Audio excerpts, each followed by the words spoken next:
info. Saw your question on discussion board about 7.3, number 7. The numbers here are different than what you showed, but the procedure's same. You said you was okay with the hypothesis test. It's a right-tailed test that's given.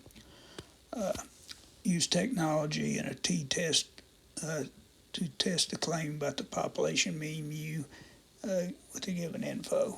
And so easiest way to do it would be with StatCrunch.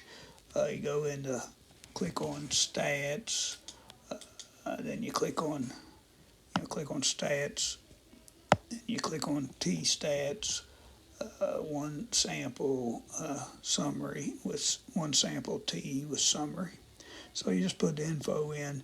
The sample means given as 7.5, sample standard deviation is given as 33, and the sample size is 24.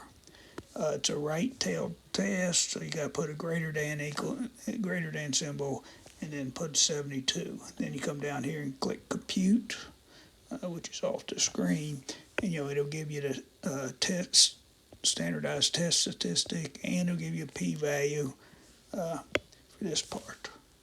Hope that helps.